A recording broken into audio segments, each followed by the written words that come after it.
Good morning. जल्दी जल्दी live आइए आप लोग।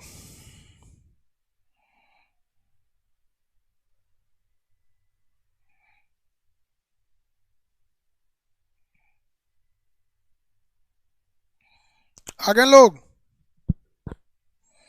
कल कुछ दिए थे आप लोग को याद करने के लिए। कहे थे कि अगर नहीं याद रहेगा तो शराब देंगे आज। कौन कौन याद किया है? Good afternoon.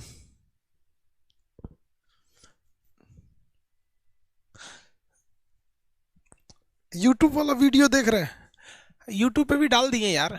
जब तक अब एग्जाम आ गया तो थोड़ा सा आदमी यूट्यूब पे कम ध्यान देता है। लड़कों को, आप लोग को एग्जाम में आदमी बिजी रहता है। रात को 1 बजे हम लोग लाइव थे लोग।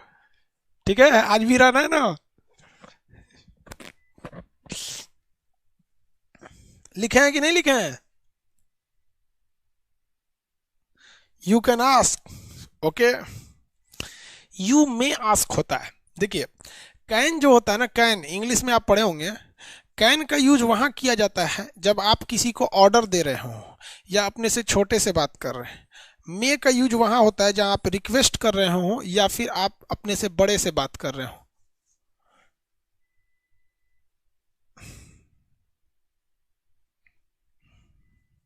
समझ में आया?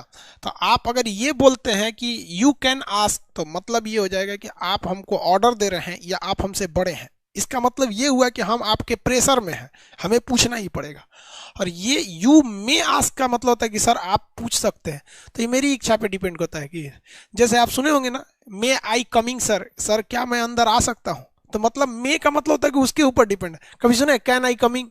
जैसे मान के चलिए हमको आपके ऑफिस में आना हुआ, तो आप हमारे विद्यार्थी हैं, हम बोलेंगे कैन आई कमिंग, तू कहेगा नहीं, तब वो घुस जाएंगे, बकलोलवा कहेंगे नहीं बोलता है, मगर वो करेंगे सही हो जाएगा। लेकिन मे होता है यार। हम इंग्लिश तो पढ़ाते नहीं है यार, लेकिन हम भी सीबीएसई बोर्ड से पढ़े हैं। क्या बताए यार।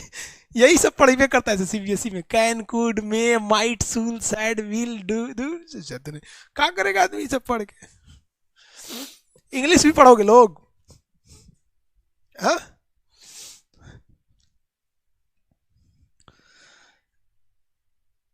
इंग्लिश पढ़ा दीजिए ना भैया। कौन कौन सी पढ़ाएगा आदमी? इंग्लिश आपके टीचर पढ़ाएंगे। चलिए, हम लोग कहाँ तक दे थे, नंबरिंग वगैरह बता दिए थे।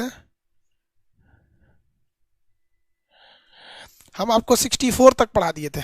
कहाँ तक पढ़ा दिए थे? 64। जल्दी जल्दी, कहीं वो लाइव नहीं आया है सब, डरे कि सर आप देंगे। चलिए बताइए। ये खाड़ी 1 नंबर और ये 2 नंबर, नाम बताइए। दोनों का एक ही साथ नाम बताइए, कॉमा करके। 1 और 2 नंबर खाड़ी का नाम। 1 और 2 नंबर कौन सी खाड़ी है? आंसर दीजिए फटाफट।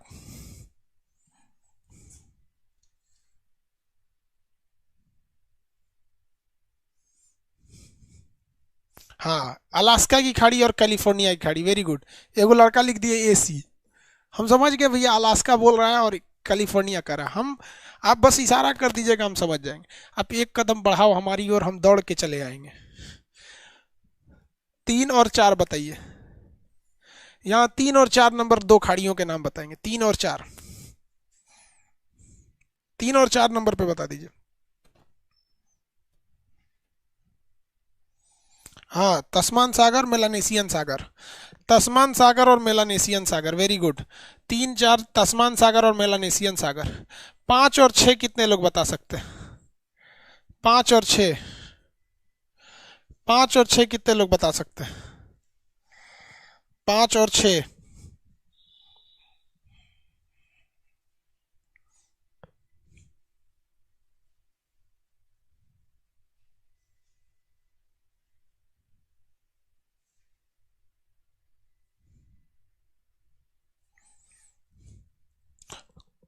कोरल सागर, कोरो सागर और कोरल सागर।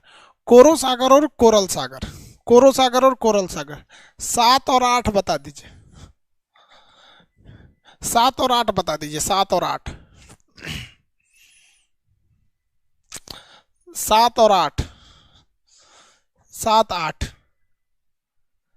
सोलोमन सागर, बिस्मार्क सागर, वेरी गुड। सोलोमन सागर, बिस्मार्क सागर। सोलोमन सागर और बिस्मार्क सागर। सोलोमन सागर और बिस्मार्क सागर। 9-10 बता दीजिए, 9 और 10। 9 और 10। 9-10। 9 और 10 बता दीजिए, 9 और 10।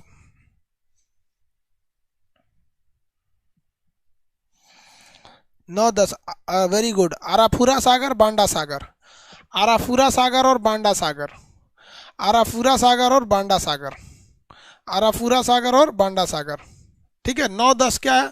आराफुरा सागर और बांडा सागर। 11 और 12 बता दीजिए। 11-12। 11 और 12। 11 और 12। 11-12। 11 और 12 बताएंगे। हाँ, 11-12। सेल्विस सागर और जावा सागर। सेल्विस सागर और जावा सागर। सेल्विस सागर और जावा सागर। सेलेबिस सागर और जावा सागर। Very good. सेलेबिस सागर और जावा सागर। चलिए, तो 13-14 बता दीजिए। तो 13 और 14 बता दीजिए। 13 और 14। 13 और 14 बता दीजिए। 13 और 14 फटाफट। देखिए, आज लड़के भाग गया, सब जान रहा था तो सर आप देंगे सर।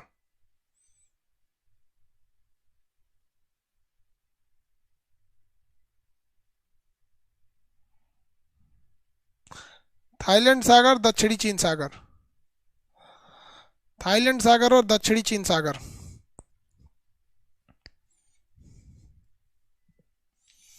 थाईलैंड सागर और दक्षिणी चीन सागर।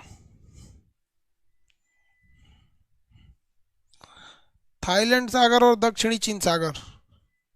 Very good. 15-16 बता दीजिए। 15 और 16 बता दीजिए। 15 और 16। फिलीपीन सागर और पीला सागर। Very good. हाँ, फिलीपीन सागर, पीला सागर नहीं, फिलीपीन सागर, पूर्वी चीन सागर। फिलीपीन सागर और पूर्वी चीन सागर। फिलीपीन सागर और पूर्वी चीन सागर। फिलीपीन सागर, पूर्वी चीन सागर। फिलीपीन सागर और पूर्वी चीन सागर। हाँ, ईस्टर्न चीन सागर। ईस्ट सी, इसी लिख देंगे, ईस्टर्न चीन सागर हो जाएगा। आप बताइए, 17 और 18 बता दीजिए। 17 और 18। ये 17 और 18 वाला बताएंगे। 17 और 18। 17 और 18 नंबर। 17 और 18। जापान सागर, पीला सागर। Very good. जापान सागर और पीला सागर। 17-18 में हो जाएगा जापान सागर और पीला सागर। जापान सागर और पीला सागर।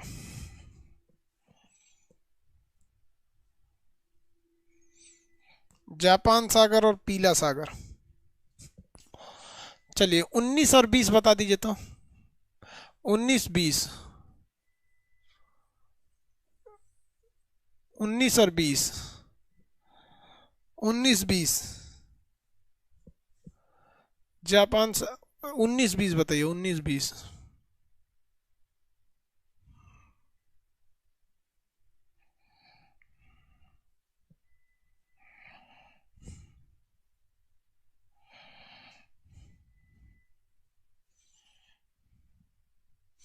ओखोटस सागर, बेरिंग सागर। ओखोटस सागर और बेरिंग सागर।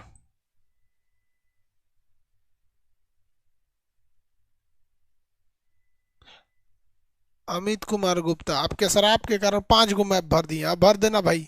अच्छा, आज लड़का नहीं आया ऐसे डर के मारे।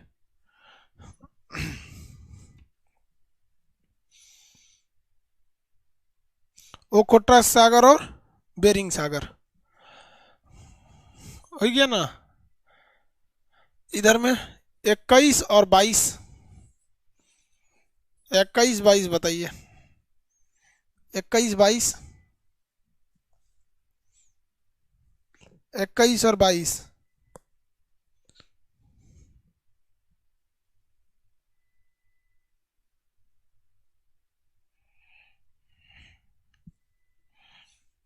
अलास्का की खाड़ी, कैलिफोर्निया की खाड़ी। अलास्का की खाड़ी और कैलिफोर्निया की खाड़ी। चलिए, अब हम लोग कहाँ स्टार्ट करते हैं लोग? आर्कटिक महासागर के सीमांत सागर पे। आर्कटिक महासागर के सीमांत सागर में। चलिए देखिए ध्यान से, इसमें दो दो करके इसका ग्रुप याद करेंगे हम लोग। कितना करके? दो दो करके इसका ग्रुप याद करेंगे। रास सागर और डेविस सागर। देखिए यहाँ पर है रास सागर और यहाँ पर है डेविस सागर। आप अपना नक्शा खोलेंगे पूरी दुनिया का, पूरी दुनिया का नक्शा कितने नंबर पेज पे है? जितने पेज पे होगा पूरा दुनिया का नक्शा फटाफट खोल दीजिए। पहले पहले सब लोग नक्शा खोल लीजिए। फिर सागर बता दिए, अब जल संधि बता देंगे। जल संधि बता के फिर नहर बता देंगे। नहर बता के फिर नदियां बताएंगे। नदियां बताने के बाद झरना बताएंगे। झरना बता के उसके बाद आपको झील बताएंगे, पानी से रिलेटेड चीजें। स्टैटिक जीके इससे क्वेश्चन पूछेगा बाबू। स्टैटिक जीके में इससे क्वेश्चन पूछेगा। स्टैटिक जीके में यहीं से क्वेश्चन पूछेगा। पेज नंबर कितने पे है? जितने पे भी होगा भैया आप लोग बनाएंगे। जितने नंबर पेज पे होगा आप बनाएंगे।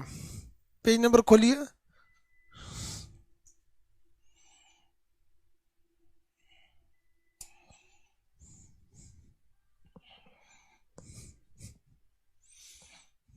खोलिए। देखिए एकदम कोना में रास सागर लिखा होगा। एकदम कोना में क्या लिखा है? रास सागर। एकदम कोना में रास सागर। अब उसके भारत के ठीक नीचे डेविस सागर लिखिएगा। जहां भारत है उसके ठीक नीचे कलम से लिख लीजिए डेविस सागर।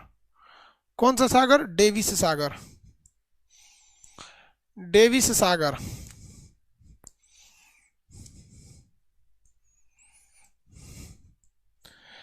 डेविस सागर।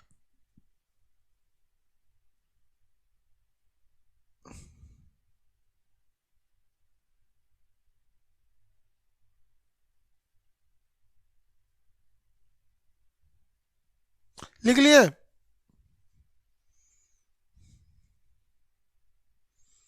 कौन सा सागर? डेविस सागर। हो गया डेविस सागर। अब देखिए अफ्रीका के ठीक नीचे आपको लिखना है वेडल सागर। यहाँ डेविस लिख दिए, यहाँ लिखना है वेडल सागर। नंबरिंग हम गलत कर रहे हैं। नंबरिंग कितना नंबर पे है भैया? 65 पे है। 65 पे रास सागर, 66 में डेविस सागर और 67 पे आपका वेडल सागर। कौन सा सागर? वेडल सागर। अफ्रीका के ठीक नीचे लिखना है वेडल सागर। कलम से लिख लीजिए वेडल सागर। वेडल सागर कलम से लिख लीजिए वेडल सागर। और जहां धंस गया है यहाँ पर अटलांटिक के नीचे, वहां एस्कार्सिया सागर। जहां पे धंस गया है वहां पे क्या लिखना है? एस्कार्सिया सागर। देखेंगे जहां एकदम धंस गया वहां एस्कार्सिया सागर। यहाँ पे बोलिए रास सागर, डेविस सागर, वेडल सागर। दो दो का ग्रुप, रास सागर, डेविल सागर, रास सागर, डेविस सागर। यहाँ पर वेडल सागर, एस्कार्सिया सागर लिखा हुआ है।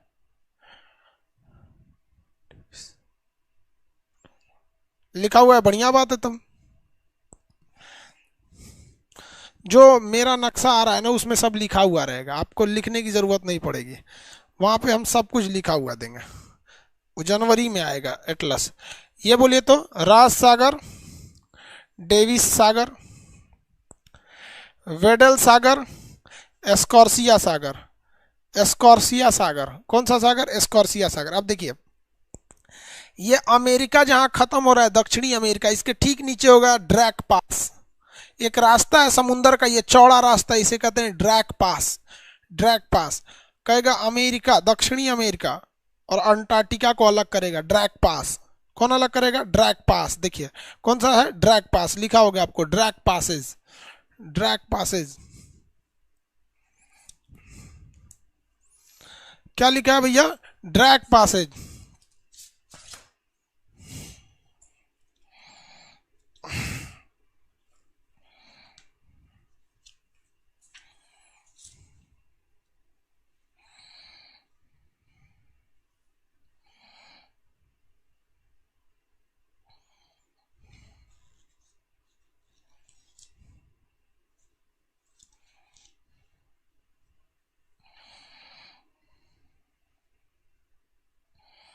ड्रैक पासेज लिख दिया।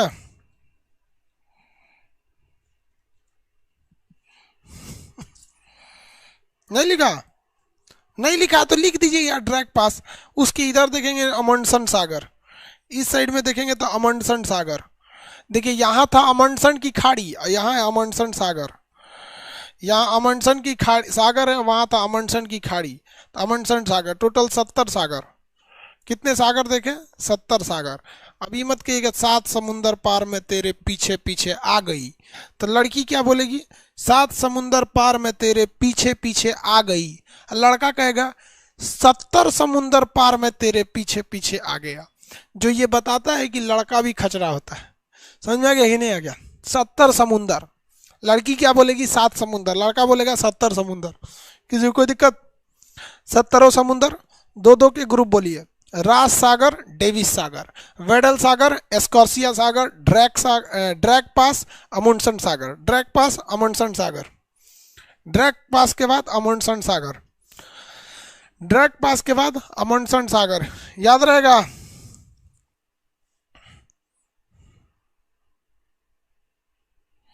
किसी को कोई दिक्कत नहीं ना?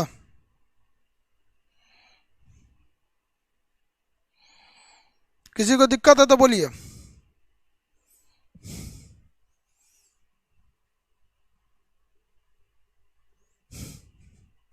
अब मेरी ओर ध्यान से देखिए, दुनिया के जितने भी सागर हैं, वो दुनिया के जितने A to Z सागर हैं, ये सागर टोटल के टोटल सागर आपस में ज्वाइंट है सब।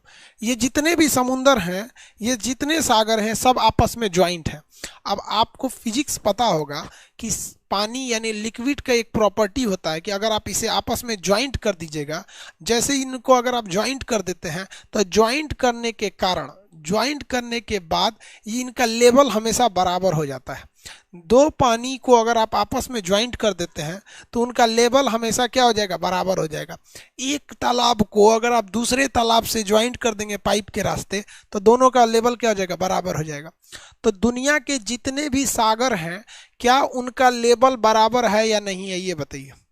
दुनिया में जितने भी समुंदर है, उन सारे के सारे समुंदर का लेवल क्या है? आपस में बराबर है। जब ये लेवल आपस में बराबर हो जाता है, ज्वाइंट है, तो इनका लेवल बराबर हो जाएगा। इसीलिए दुनिया में किसी भी चीज की ऊंचाई नापनी है, तो आप कहाँ से नापते हैं? समुंदर तल से। जैसे अगर आपको हिमालय की ऊंचाई नापना है, तो बिहार से नापिएगा, तो बिहार ऑलरेडी समुंदर से 55 मीटर ऊंचा है, तो कुछ और आएगा। नेपाल से नापिएगा तो पासे दिखने लगेगा, चाइना से नापिएगा तो औरों पास दिखने लगेगा, सिक्किम से नापिएगा तो थोड़ा कम ऊंचाई दिखेगा, केरला से नापिएगा तो थोड़ा और कम निकलेगा। तो उससे बेहतर आदमी नापे कहाँ से किसी चीज की ऊंचाई? तो हर चीज की ऊंचाई को कहाँ से नापा जाता है? समुंदर के तल से। किसी भी चीज की ऊंचाई को कैसे नापा जाता है? समुंदर के तल से। समुद्र तल से दुनिया का हर एक चीज समुद्र तल आपस में बराबर है। जैसे यहां देखिए, मान के चलिए ये समुद्र है, ये समुद्र है, तो समुद्र का तल लेवल समान रहता है। ठीक है। अब यहाँ से जमीन कहीं ऊंची है, कहीं नीची है, इसे कहीं पे पहाड़ है, कहीं इधर भी लोग रहते हैं, ऐसे। तो उससे बेहतर है कि भैया ये दुनिया में कोई भी चीज को नापना है तो समुद्र के लेवल से नापिए। ये समुद्र का लेवल है। अब इसकी ऊंचाई नापनी है, तो आप कहां से नापेंगे? समुद्र तल से नापेंगे। अब इसकी भी ऊंचाई नापनी है, तो कहां से नापिएगा? समुद्र तल से नापिएगा। इसकी ऊंचाई नापनी है, तो इसको भी समुद्र तल से नापिएगा। किसी भी चीज की ऊंचाई समुद्र तल से नापी जाती है। रेलवे स्टेशन पे देखिएगा तो ऊंचाई लिखी रहती है समुद्र तल से ऊंचाई। क्या लिखी रहती है? समुद्र तल से ऊंचाई। आप रेलवे स्टेशन पे जाइएगा, ये ड्राइवर के लिए लिखा रहता है कि रेलवे स्टेशन पे ऊंचाई यानी ग्रेडियंट लिखा रहता है, ताकि ड्राइवर को जब लग जाता है कि नहीं समुद्र तल से ऊंचाई ज्यादा है, तो वो ब्रेक पेडल पे ज्यादा ध्यान देता है और पहियों के पास वो सैंड गिराता है, बालू। आप रेलवे का एक वो बोर्ड वीडियो बनाए हुए हैं, आप उसमें जाके देखेंगे तो रेलवे का हम सारा इंजन के बारे में बताए हैं कि इंजन में कैसे कैसे क्या काम करता है। तो उसमें आप देखेंगे तो बालू गिरा के चलता है, वरना स्लिप कर जाएगा। तो आप में ये तो समझ में आ गया आप लोगों को कि भाई साहब जो भी चीजें होती है वो समुद्र तल से ऊंचाई क्यों नापी जाती है। किसी को इसमें दिक्कत है तो बोलिए। अरे एवरेस्ट की न्यू हाइट 8,848.8 हो गया है। समुद्र तल से नापा जाता है। किसी को दिक्कत है तो बोलिए। इतना समझ में आ गया कि किसी भी चीज की हाइट कहां से नापी जाती है? तो समुद्र तल से नापी जाती है। समुद्र तल से ही क्यों नापी जाती है? Concept clear?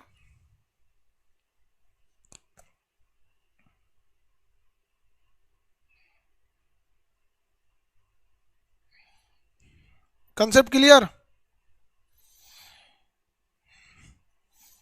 चलिए भैया, कंसेप्ट क्लियर तो अच्छी बात, कंसेप्ट क्लियर हो जाना अच्छी बात।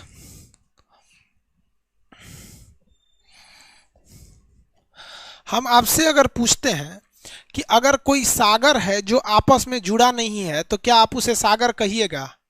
अगर कोई समुद्र है जिसका पानी दूसरे से नहीं जुड़ा है तो क्या आप उसे समुद्र कहिएगा? नहीं कहिएगा, क्योंकि समुद्र की पहली परिभाषा है कि भैया वो आपस में क्या रहना चाहिए? जुड़ा रहना चाहिए। नहीं जुड़ेगा तो आप उसे समुद्र नहीं कह सकते हैं, भले आप उसमें कुछ भी करते रहिए, उसे आप समुद्र नहीं कहेंगे। जैसे हम आपको एक एग्जाम्पल देते हैं, एग्जाम्पल के तौर पर अगर आप देखिएगा तो आपको कौन सा एग्जाम्पल दे देते हैं, लो भैया देख ली। आप यहां एग्जाम्पल देखिए, ये है आपका कैस्पियन सागर, नाम है इसका कैस्पियन सागर। क्या ये सागर है? नाम इसका कैस्पियन सागर है। क्या ये सागर है? क्या ये सागर है?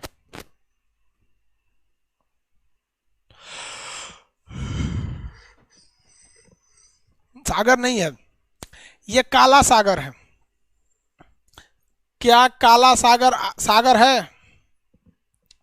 क्या काला सागर सागर है?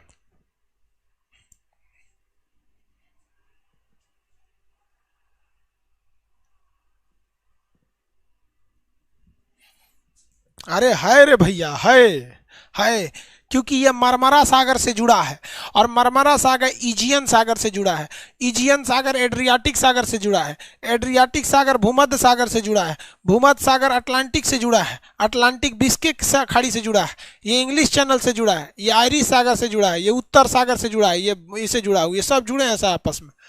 काला सागर सागर है। नहीं, तुमको यकीन नहीं है, कोई बात नहीं, कलयुग है कलयुग, तुम लोग को यकीन नहीं है, दिखा दे।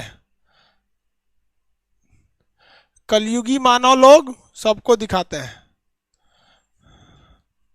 देखो, यही है काला सागर तुर्की के पास का, और ये है मरमरा सागर। आपको बताए थे कौन सी ऐसी जल संधि है छोटी सी जो काला सागर और मरमरा सागर को जोड़ देती है? काला सागर और मरमरा सागर को जोड़ने वाली जल संधि बताइए। वेरी गुड, मनीष कुमार, वास्पोरस जल संधि। मनीष कुमार जी, वास्पोरस जल संधि, वेरी गुड। अमित यादव, किसान, इंडिया फर्स्ट, रागिनी, धीरज, सुमित कुमार, चंदन, सब लोग का सही है, वास्पोरस जल संधि है, वास्पोरस।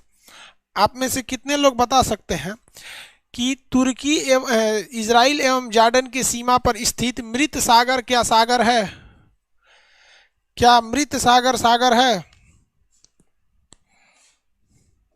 क्या मृत सागर सागर है?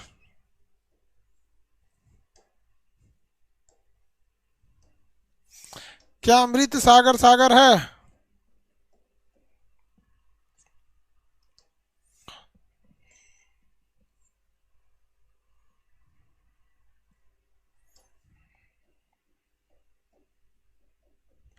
मृत सागर सागर है? नहीं है, मृत सागर सागर नहीं है। क्यों नहीं है? तुर्की और जॉर्डन के सीमा पर है। देखिए, यह है मृत सागर, मृत सागर, ये सागर नहीं है। इस साइड में जॉर्डन है, इस साइड में इजराइल है। इजराइल और जॉर्डन के सीमा पर स्थित मृत सागर कभी भी सागर नहीं बन सकता, ये सागर नहीं है, सागर में नहीं आते हैं सब। और एग्जांपल दें आपको,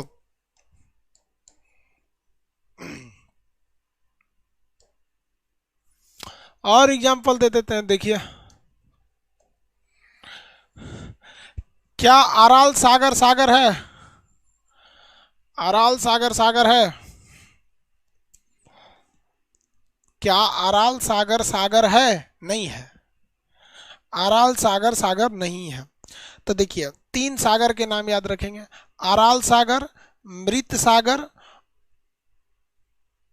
और कैस्पियन सागर। ये सब के सब झील हैं, सब के सब क्या है? झील है, सब बंद हो जाता है तो उसे झील कहा जाता है। बंद हो जाता है तो उसे क्या कहा जाता है? झील कहा जाएगा, झील। किसी को दिक्कत?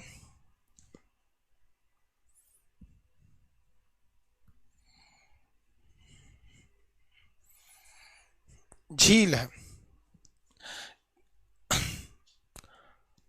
चलिए, इन सागरों में कुछ विशेषता समझिए। छिपा हुआ महासागर किसे कहते हैं? आर्कटिक महासागर को। भूमि से बंद भूमध्य, भूमि से घिरा हुआ सागर किसे कहते हैं? तो भूमध्य सागर को कहते हैं। भूमि से घिरा हुआ सागर किसे कहते हैं? भूमध्य सागर को कहते हैं।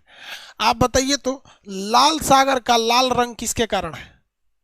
लाल सागर का लाल रंग किसके कारण है? लाल सागर का लाल रंग किसके कारण है?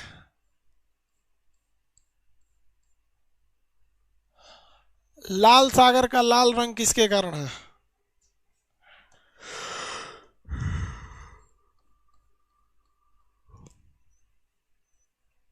शैवाल का नाम बताओ ना यार, शैवाल तो बताएं। ट्राइकोडेस्मियम, शैवाल का नाम है ट्राइकोडेस्मियम।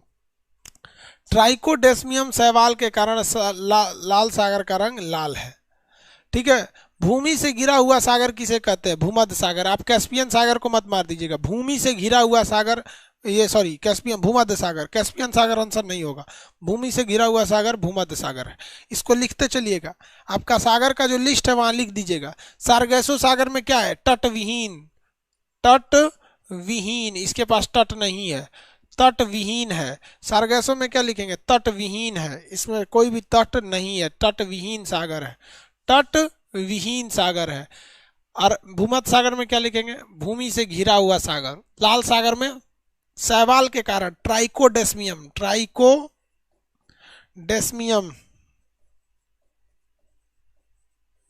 ट्राइकोडेस्मियम शैवाल के कारण लाल है।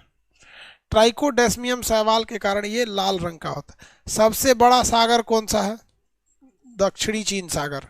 सबसे बड़ा सागर कौन सा है? दक्षिणी चीन सागर, दक्षिणी चीन सागर।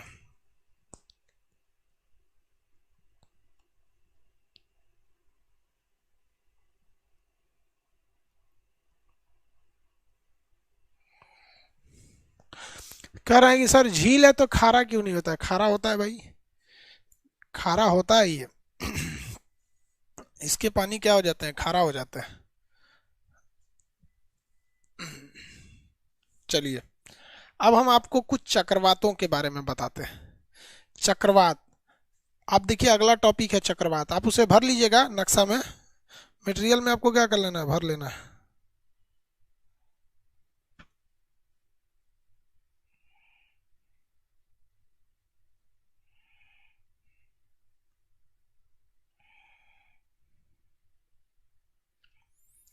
भर सकते हैं ना?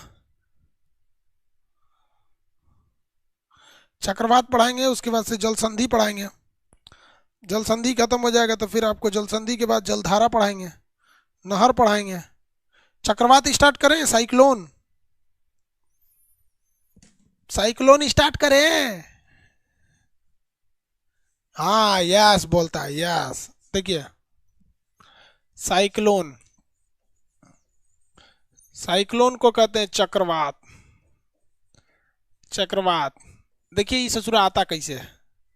मान के चलिए कोई एरिया है, ठीक है, और यहाँ से हर जगह ग्रीनरी है, हर जगह ग्रीन ग्रीन एरिया है। कैसा एरिया है? ग्रीन ग्रीन एरिया है।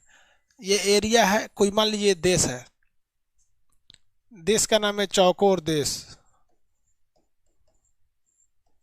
देश का नाम क्या है? चौकोर देश। इस चौकोर देश में चारों तरफ से, मान के चलिए यहाँ पर चारों तरफ ग्रीनरी लगाई गई है, पेड़ पौधे हैं चारों तरफ से, इसमें ग्रीनरी है, सब ग्रीनरी है, हर जगह भरे भरे पेड़ पौधे हैं इस देश में। लेकिन कुछ ऐसे जगह हैं जहां मानव पहुंच गया। मानव इतना दलीदर है कि जहां पहुंचेगा वहां आतंक फैला देगा। तो मानव यहां पहुंच गया, इस जगह के पेड़ पौधों को काट दिया। बाकी हर जगह मानव कहाँ थे? पेड़ पौधे थे, हर जगह पेड़ पौधे थे। मानव यहाँ पहुंचते पेड़ पौधों को काट दिया। अब आप बताइए गर्मी कहाँ ज्यादा पड़ेगी? पेड़ पौधे तो गर्मी को रोक देते हैं, अपने ऊपर गर्मी को सोख लेते हैं, जमीन पे पड़ने नहीं देते हैं। तो ये वाला एरिया क्या हो जाएगा, हॉट हो जाएगा, गर्म। ये वाला एरिया क्या हो जाएगा, गर्म हो जाएगा। अब आपको पता है कि गर्म हवा जब भी उठती है तो ऊपर की ओर उठती है। गर्म हवा कहाँ उठती है, ऊपर की ओर।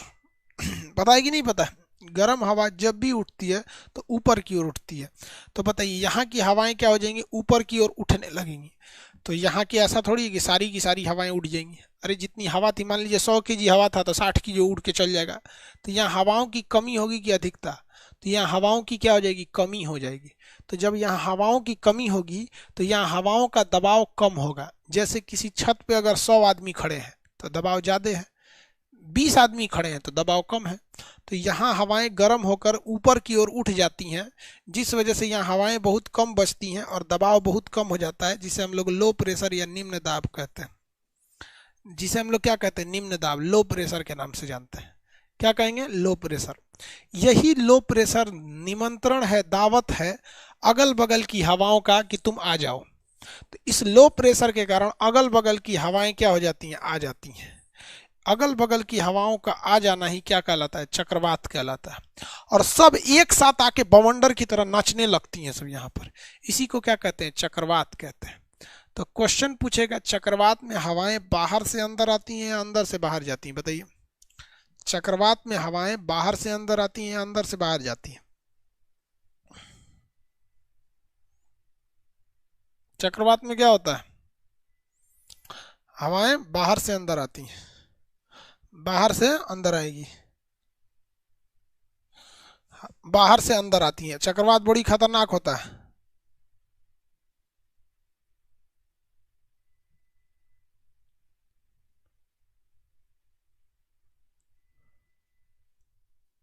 आउट टू इनसाइड, हाँ ठीक है। बाहर से क्या आती हैं, अंदर की ओर हवाएं आती हैं। ये हवाएं क्या होती हैं, बाहर से अंदर की ओर चली जाती हैं। पहला, चक्रवात का जो सेंटर पॉइंट होता है उसे हम चक्रवात की आंख कहते हैं। Eye of the cyclone is centre point, इसे आंख कहते हैं। शुद्ध भाषा में चक्षु कहते हैं, चक्षु। आंख को चक्षु भी कहा जाता है। तो चक्रवात के केंद्र को चक्रवात की आंख या चक्रवात की चक्षु कहते हैं, केंद्र को। तो चक्रवात में दो चीज विशेषता समझिएगा, हवाएं जब भी आती हैं बाहर से अंदर आती हैं, हवाएं बाहर से अंदर आती हैं। चक्रवात का जो केंद्र वाला भाग होता है इसे हम लोग कहते हैं चक्रवात की आंख कहा जाता है। चक्रवात के जो केंद्र में होता है वो टेम्परेचर, तापमान ज़्यादा हो जाता है, जिस वजह से हवाएं कम हो जाती हैं और दबाव वहाँ पर कम लगता है। दाब क्या हो जाता है, लो हो जाता है। दाब क्या हो जाता है, लो हो जाता है। जब चक्रवात उठता है, जब चक्रवात उठता है बवंडर की तरह, तो नीचे से थोड़ा पतला होता है, ऊपरा जाके मोटा हो जाता है चक्रवात, ऐसे उठता है। आप लोग बचपन में चक्रवात देखे होंगे, नीचे पतला रहता है, ऊपरा ऐसे गन गन गनिया के उड़ जाता है चक्रवात। ये अंग्रेजी के किस अक्षर की तरह दिख रहा है, अंग्रेजी के किस अक्षर की तरह दिख रहा है ये चक्रवात, बताइए। इसका आकार बताइए तो, अंग्रेजी का कौन अक्षर दिख रहा है, ओ। बकलोलवा को ओ लग रहा है, अंग्रेजी नहीं पढ़ा है रे। भी जैसा दिख रहा है रे बकलोल, भी अरे दादा दादा, ओ दिख रहा है, वो लच्छा लच्छा दिख रहा था ओ। चक्रवातों का आकार अंडा के समान होता है। अंडा जब नहीं रहे तो भी के समान होता है। चक्रवातों का आकार अंडा या भी के समान होता है। अंडा देखिएगा नीचे पतला होता है। अंडा समझता है सीबीएसई वाला, बैदा, बैदा बोला जाता है अंडा को महाराष्ट्र में। मराठी लोग महाराष्ट्र को बैदा बोलते हैं अंडा को। एग, एग, इसका आकार ये होता है। अब चक्रवात को नापने वाला मशीन कौन सा होता है, स्केल, किस स्केल से इसको नापा जाता है, तो चक्रवात को नापने वाले स्केल को कहते हैं टी स्केल। टी स्केल कौन सी मशीन से नापते हैं, टी स्केल से नापते हैं। चक्रवातों को नापने वाली मशीन को हम टी स्केल कहते हैं। चक्रवातों को नापने वाली मशीन को हम टी स्केल कहते हैं। चक्रवातों को नापने वाली मशीन को हम क्या कहते हैं, टी स्केल कहते हैं। क्या कहेंगे, टी स्केल कहेंगे। हवाएं कहां से आती हैं, बाहर से अंदर की ओर आती हैं। सर पहले मुर्गी आई थी कि पहले अंडा, बायोलॉजी में बताए थे, म्यूटेशन में जब दरोगा वाला बैच पढ़ाए थे तो पहले मुर्गी की पहले अंडा, म्यूटेशन से मुर्गी बन गई थी, उसके बाद अंडा। ठीक है, डायरेक्ट अंडा नहीं आया था, म्यूटेशन से क्या हो गया था, मुर्गी बन गए थे। जैसे कोरोना डायरेक्ट थोड़ी आया था, धीरे धीरे धीरे धीरे अपना रूप चेंज किया। पहले चमगादड़ में था, थोड़ा सा रूप चेंज किया, थोड़ा रूप चेंज किया, फिर आदमी में आ गया। वैसे ही मुर्गी पहले नहीं थी, मुर्गी पहले जानवर में थे सब, धीरे धीरे रूप चेंज हुआ, होते होते होते होते एक मुर्गी का सूप हो गया। इसमें होने में कई लाख साल लगे थे। चलो भैया, ये तो समझ में आ गया। अब चक्रवात जो होते हैं, ये चक्रवात दोनों गोलार्ध में उत्पन्न होते हैं। कहाँ उत्पन्न होते हैं? दोनों गोलार्ध में उत्पन्न होते हैं, दोनों गोलार्ध में उत्पन्न होंगे। यानी उत्तरी गोलार्ध में भी उत्पन्न होंगे, दक्षिणी गोलार्ध में, मतलब नॉर्दर्न हेमिस्फीयर में भी होगा, साउदर्न हेमिस्फीयर में भी चक्रवात होता है, लेकिन दिशाएं अलग होती हैं।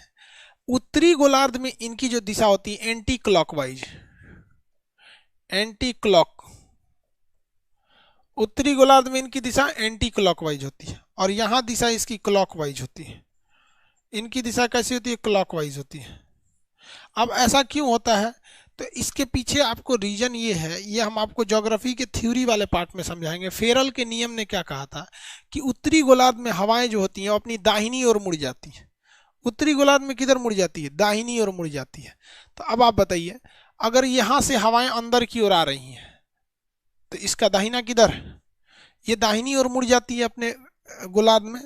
और इसको अगर आप निकाल के दिखा देते हैं आपको फेरल के नियम के हिसाब से, देखिए कैसे, इसको हटा ही देते हैं ये पेज। ये उत्तरी गोलार्ध है, ये दक्षिणी गोलार्ध है, ये चक्रवात का बीच का भाग है। किसका भाग है? बीच का भाग है। अब यहां देखिए, हवाएं बाहर से अंदर जाएंगी, बाहर से अंदर जाएंगी, बाहर से अंदर और बाहर से अंदर। लेकिन फेरल ने क्या कहा था, ये हम थ्योरी पार्ट में बताएंगे।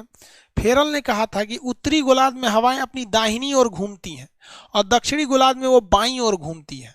तो उत्तरी गोलार्ध में किधर घूमेगी? दाहिनी ओर। तो देखिए, इसका मुंह ऊपर है, दाहिना किधर होगा? मुंह अगर ऊपर है तो दाहिना इस साइड होगा, ये इस साइड घूम जाएगी।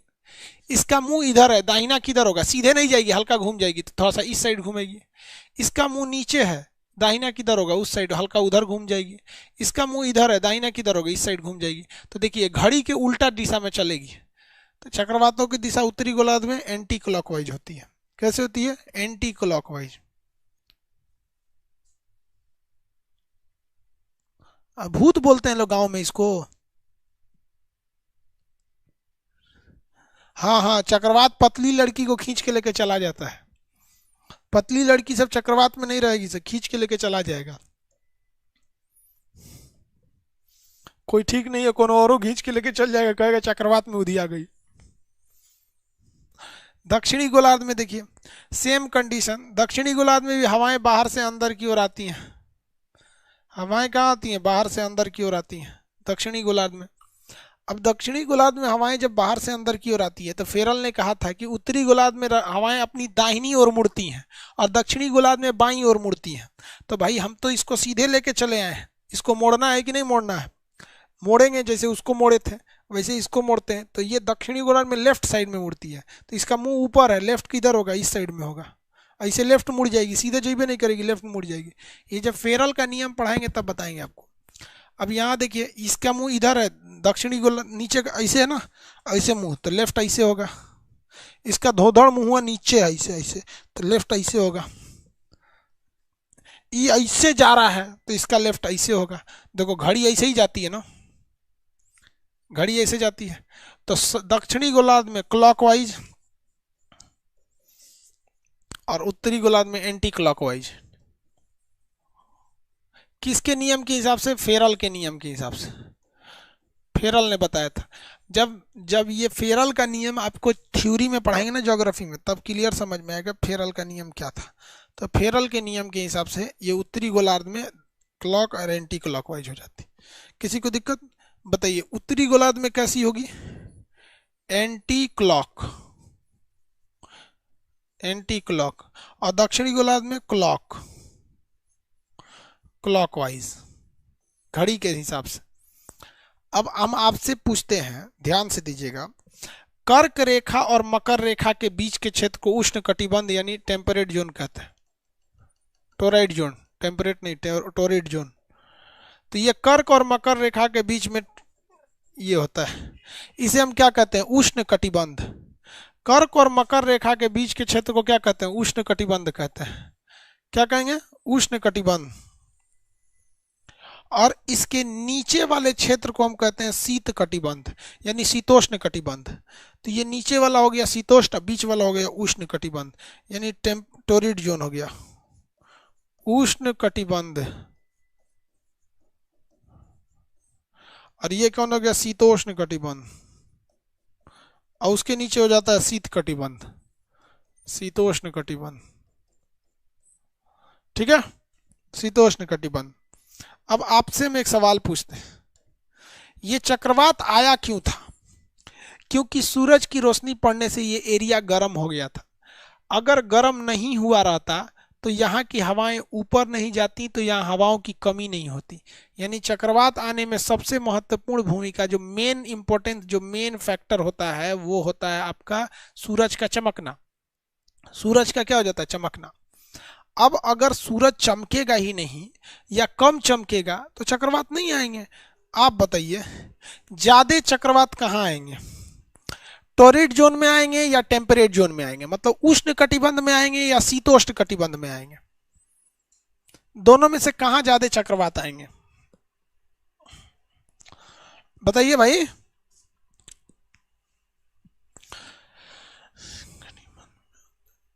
किस में ज्यादा आएंगे? उष्ण कटिबंध में। Very good. टॉरिड जोन में, उष्ण कटिबंध में आते हैं। क्यों? या उष्ण कटिबंध में सूरज ज्यादा चमकता है, इन्हीं दोनों के बीच में तो सूरज ही चमकता है सीधा, उसके बाद तो तिरछा चमकता है। तो उष्ण कटिबंध में चक्रवात ज्यादा आते हैं और ये बहुत भीषण खतरनाक होते हैं सब, क्योंकि गर्म हो जाता है, हवाएं गर्मी के दिन में धधक के उड़ जाता है, चक्रवात आते रहते हैं। शीतोष्ण कटिबंध में भी चक्रवात आते हैं, बट वह बहुत ही कमजोर होते हैं। बहुत ही क्या होते हैं? कमजोर होते हैं। क्वेश्चन आएगा कि कौन से चक्रवात खतरनाक होते हैं। क्वेश्चन पूछेगा चक्रवात में खतरनाक चक्रवात कौन होता है, तो खतरनाक चक्रवात में आंसर क्या देंगे? बताइए तो, खतरनाक कौन सा होता है? कौन सा चक्रवात खतरनाक होगा? तो उष्ण कटिबंध वाला, उष्ण कटिबंध।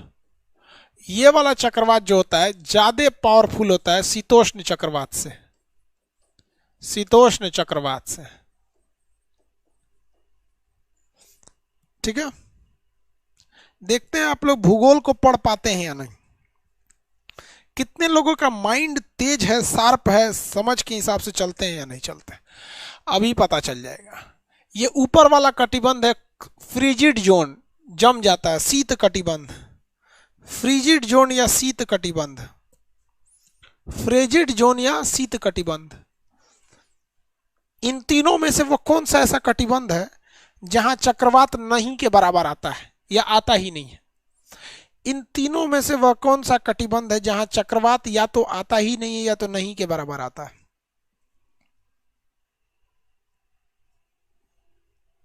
हाँ, शीत कटिबंध। Very good. फ्रिजिड जोन, अरे इसी का दो हिस्सा होता है, नीचे वाले को कहते हैं टुंड्रा, ऊपर वाले को कहते हैं टैगा। मतलब इस ठंडा में जहां एकदम भयानक ठंडा पड़ गया, यानी एकदम नीचे, तो उसे टुंड्रा कहते हैं, जहां कम ठंडा पड़ता है उसे टैगा कहते हैं। टुंड्रा और टैगा हो गया।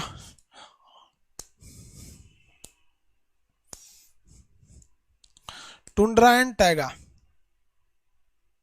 हाँ, very good, very good, very good. सबसे खतरनाक चक्रवात उष्ण कटिबंधीय चक्रवात आते हैं। अब वो उष्ण कटिबंधीय चक्रवात किस देश में आएंगे, तो आप अब अंदाजा लगा लीजिए। यहाँ पे अगर कोई घोंचू ये कहे कि कनाडा में उष्ण कटिबंधीय चक्रवात आएंगे, माथा फोड़ दो साले का, उसका माथा फोड़ दो उसका। अगर कोई ये कहे कि कश्मीर में उष्ण कटिबंधीय चक्रवात आएगा, तूर दो उसको, पकड़ के कमर तूर दो इसको। हाँ, भारत में उष्ण आएगा, लगभग यूपी बिहार में भी आ जाएगा, क्योंकि देखिए एकदम यहीं से गई है कर्क रेखा, जस्ट यूपी के जस्ट नीचे से गई है, एकदम हल्का सा यहाँ पे। तो ऐसा थोड़ी है कि यहाँ से चक्रवात कहेगा ना ना ना ना यूपी आ गया, वापस चलो वापस चलो, यूपी में नहीं जाना है, ऐसा थोड़ी हो गया। थोड़ा बहुत तो चल जाता है, लेकिन एकदम हचाक से सोचिएगा ऊपर ले चल जाता नहीं चलेगा। ऑस्ट्रेलिया में क्या उष्ण कटिबंध चक्रवात है? ऑस्ट्रेलिया में कौन से चक्रवात देखने को मिलेंगे? बोलिए, ऑस्ट्रेलिया में कौन से चक्रवात देखने को मिलेंगे? उष्ण कटिबंध या शीतोष्ण कटिबंध या दोनों? क्या बोलेंगे, कौन सा चक्रवात देखने को मिलेगा ऑस्ट्रेलिया में?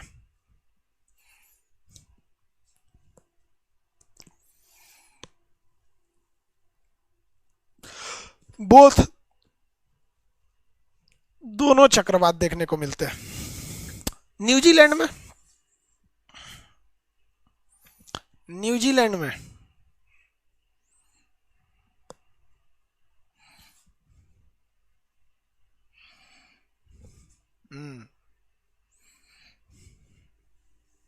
शीतोष्ण चक्रवात, ठीक है। एक और चक्रवात है जो हम नहीं पढ़ाएंगे लेकिन आप उसे अनुभव करेंगे, वो सबसे खतरनाक चक्रवात है। वो आपके घर में तब आएगा जब आपकी शादी हो जाएगी। शादी होने के 2 साल बाद चक्रवात आएगा, वो उष्ण कटिबंधीय चक्रवात से भी खतरनाक होता है। तो भूगोल में 3 चक्रवात, उष्ण कटिबंधीय, शीतोष्ण कटिबंधीय, शीत चक्रवात अभी नहीं कहता है, लेकिन आपके जीवन में एगो चक्रवात आएगा। वो कब आएगा? शादी के बाद आएगा। उस ससुरा कभी क्लॉकवाइज घूमेगा, कभी एंटी क्लॉकवाइज घूमेगा।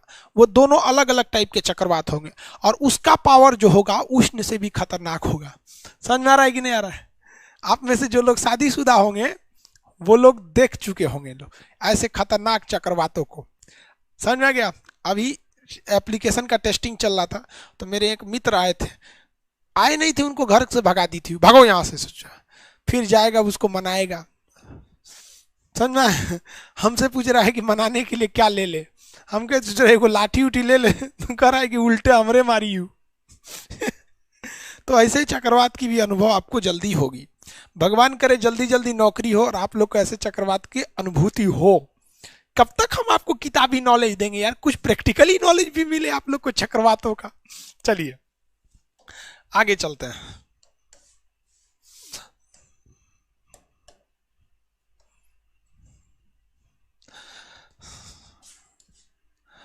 अब इन चक्रवातों में ना कुछ फेमस फेमस चक्रवात है। समुद्र में चक्रवात ज्यादा खतरनाक हो जाते हैं क्योंकि समुद्री लहरों को उड़ा देते हैं, और जमीन पे चक्रवात उतने खतरनाक नहीं होते हैं क्योंकि जमीन पे बहुत ज्यादा बाउंडेशन होते हैं।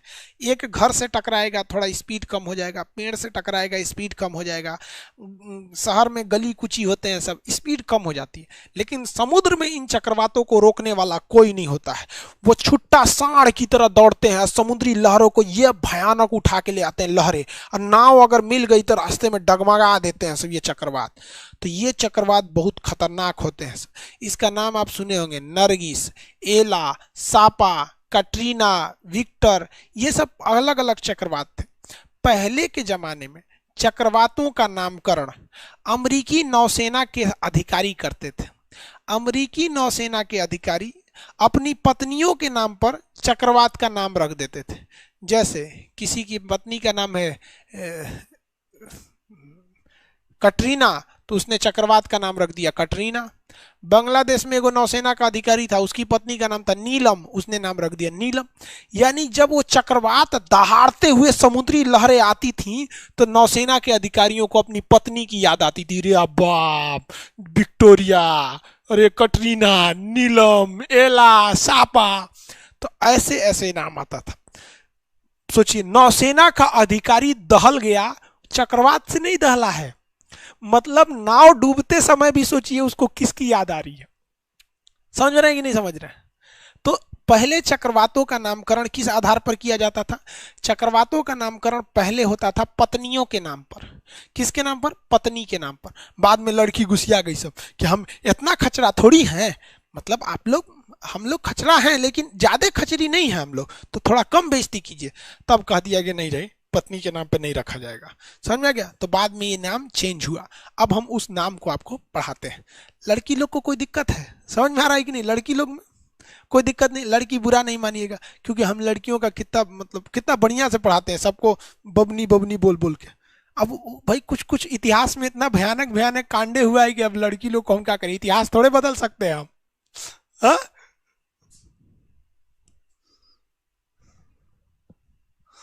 हो गया निसर्ग, अरे बाप रे बाप।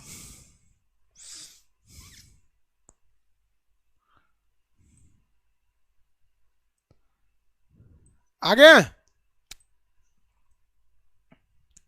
देखो, एगो कमेंट कर रहा है कि सर एगो हमरो यहाँ चक्रवात है, प्रियंका। रे बकललवा कहीं का, वो कह रहा हमरो यहाँ एगो चक्रवात है। चलो चक्रवात देखते हैं। देखिए, अमेरिका में एक चक्रवात आता है जिसका नाम है टार्नेडो। अमेरिका में एक चक्रवात क्या आता है? टार्नेडो। ये बहुत खतरनाक चक्रवात है टार्नेडो। टार्नेडो चक्रवात बहुत खतरनाक है, इसकी स्पीड सबसे ज्यादा होती है। Tornado, tornado cyclone. यह सजुरा बादल के जैसे इतना भयानक आता है ना, ये उखाड़ ले जाता है घर द्वार जहां से गुजरेगा। इसका ऊपरी भाग जो होता है वो किससे जुड़ा रहता है भाई? बादल से जुड़ा रहता है इस टार्नेडो का।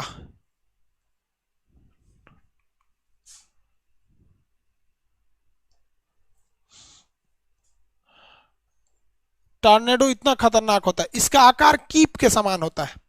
इसका आकार किसके समान होता है? कीप के जैसा होता है, कीप।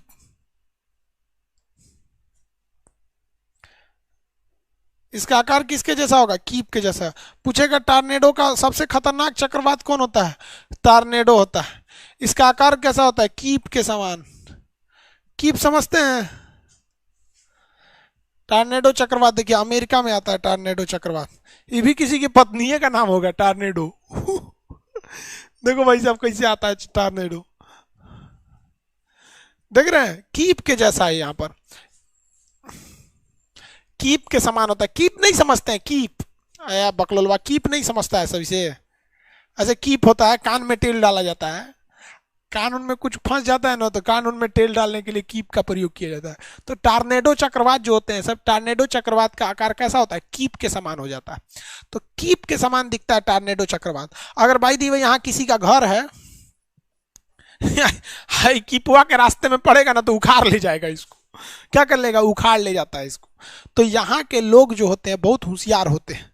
यहाँ के लोग जो घर बनाते हैं, अमेरिका के लोग, जिस एरिया में टार्नेडो आता है तो ये लोग को पता है कि इस एरिया में टार्नेडो अक्सर आता है। जैसे आप लोग को पता है कि आपके एरिया में लू चलता है, चलता है कि नहीं, वैसे हर एरिया के लोग हैबिचुअल हो जाते हैं। तो ये लोग घर कैसे बनाते हैं? देखिए, ये लोग घर जब भी बनाते हैं तो अच्छा सा घर ऊपर बना देंगे लोग, 2 फ्लोर का घर बना दिए, और नीचे 1 फ्लोर बना देते हैं लोग, 1 फ्लोर नीचे बना देते हैं लोग। जब टार्नेडो आता है ना तो इसमें चल जाता है सब। देखिए इसके अंदर बैठ जाएगा सब, छोटुआ और इधर छोटिया, ये तुरंत बैठ जाएगा सब। ओ माय गॉड, बच जाओ, tornado will hang our out, हम लोग को उखाड़ ले जाएगा टार्नेडो। आएगा टार्नेडो यहाँ से भयानक, समझ जाइए। टार्नेडो यहाँ से क्या होगा? आएगा, इनका जो घर है उखाड़ के लेकर चल जाएगा। जा ले यहाँ पे। अब जब टार्नेडो चल जाएगा तो छोटुआ इसमें से झांकेगा, ओ माय गॉड, उखाड़ ले गया घर हमरा, तनिए सा बचल है एगो खंभा, भागो भागो फिर आ रहा है, तो भाग जाएंगे सब नीचे। तो एगो नीचे बनाता है सब। समझ में आया कि नहीं आ गया? कैसे बनाता है सब? नीचे भी बनाते हैं सब। किसी को दिक्कत है? 2 जगह बनाया जाता है। हाँ मम्मी बोलिए। अभी खाना नहीं खाएंगे, अभी क्लास ले रहे हैं। अरे खाना खाने जा रहे हैं, उस खाना खा रहे हैं, बाद में खाएंगे, अभी पढ़ा रहे हैं, पढ़ा रहे हैं, लाइव हैं। ठीक। आप भी फोन करती हैं बीच में, हमको समझ में नहीं आता, आप इमरजेंसी के लिए फोन कर रही हैं कि खाना खाने के लिए फोन कर रही हैं? ठीक ठीक ठीक, खाना खा लेंगे, आएंगे तो। देखो भाई, ऐसा ही घर देखेंगे ना तो केचुआ बनाता है। केचुआ, केचुआ को देखेंगे तो केचुआ ऐसे घर बनाएगा। जो केचुआ समझते हैं? चेरा, केचुआ का घर देखे हैं? वो लेटरिन कर करके ऐसे ऐसे घर बनाता है, इस तरह घर बनाता है, इस तरह घर बनाता है। और केचुआ जो रहता है ना, वो ससुरा अंदरवा रहता है इस तरह से। कहाँ रहता है? अंदर रहता है। और इसमें ना यहाँ से एक छोटा सा रास्ता से जाता है यहाँ पर। अगर आप इसके घर को उखाड़ ले जाइएगा तो केचुआ अंदर से देखेगा, ससुरा कहीं का 1 हफ्ता से लेटरिन कर करके बनाए थे, 1 हफ्ता का लेके चल गया, जाओ कोई दिक्कत नहीं, फिर करेंगे हम, फिर घर बनेगा। सोचो कछुआ, केचुआ इसे लेटरिन से करके बना। इसीलिए कछुआ को किसान का मित्र कहते हैं। ये खोखला कर देता है ना तो अंदर ऑक्सीजन और नाइट्रोजन जमीन में अंदर अच्छे से पहुंच जाता है।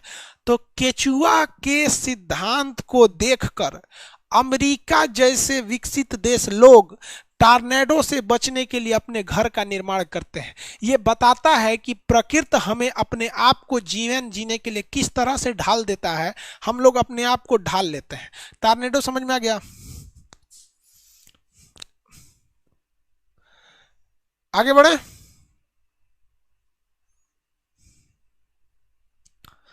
किसी को कोई दिक्कत? मम्मी का फोन आ गया था बीच में। एक कह रहा कि सर शादी करिएगा तो हम लोग को बुलाइएगा। कहाँ अटेगो लोग भाई, तुम लोग शादी करेंगे अगर आप लोग को बुलाएंगे तो अटेंगे कहाँ पे, ये बताइए ना। हाँ, तो लगेगा जैसे बाहुबली शपथ ले रहा है। बाहुबली मतलब मैं, उतना जगह कहाँ है।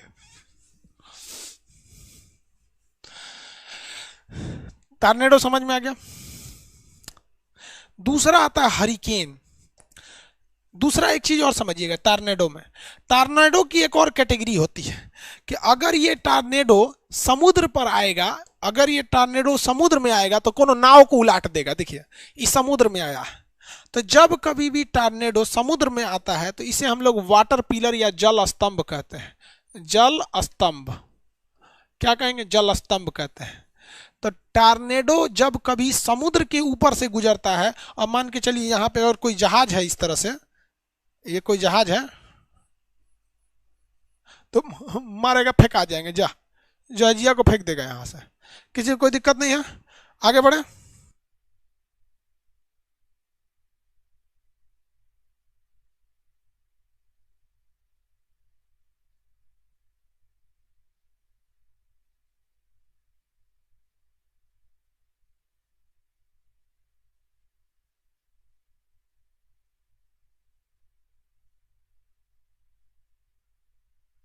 ठीक है ठीक है।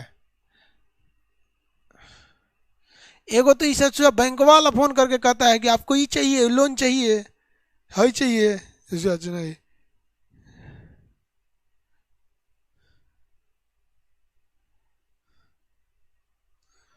जल स्तंभ समझ में आ गया।